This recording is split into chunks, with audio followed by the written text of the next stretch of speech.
అధికారులు వినరు మాట. ఎందుకంటే ఆఖరి సంవత్సరం మొత్తం ఎలక్షనే కాబట్టి ఇంకొక సంవత్సరం తట్టుకోవాలి ఈ దుర్మార్గ అరాచక పాలన. కానీ ఈ సంవత్సరంలోనే మన శక్తి ఏందో మన సత్తా ఏందో కూడా చూపెట్టాలి.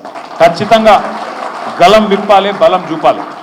ఎట్లా అయితే తెలంగాణ ఉద్యమంలో ఆనాడు కథం దొక్కినామో ఇప్పుడు మళ్ళొక్కసారి కాంగ్రెస్ నుండి ఈ రాష్ట్రాన్ని కాపాడుకోవడానికి, కాంగ్రెస్ కబంధహస్తం నుంచి ఈ రాష్ట్రాన్ని కాపాడుకోవడానికి తప్పకుండా అందరం కూడా నడుము బిగించాల్సిన బాధ్యత మన మీద ఉన్నది.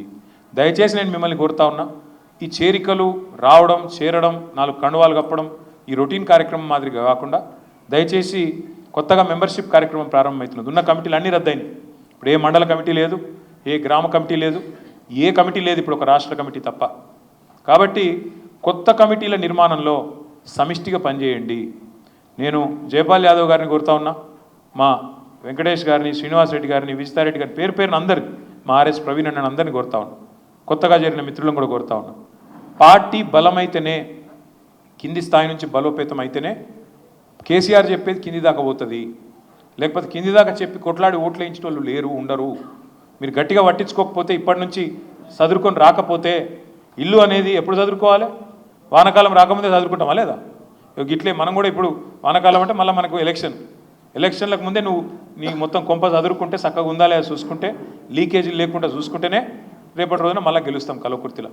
ఇంకోటి డీలిమిటేషన్ కూడా పక్కా అవుతుంది, సీట్లు పెరుగుతాయి.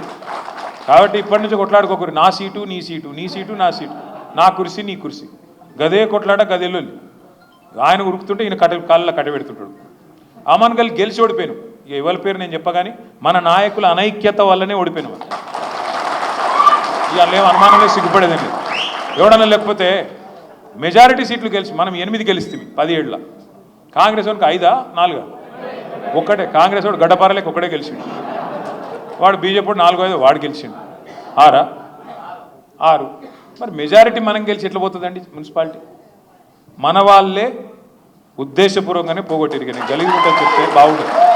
పక్కా జరిగింది, మోసం జరిగింది, మన వాళ్ళే చేసింది.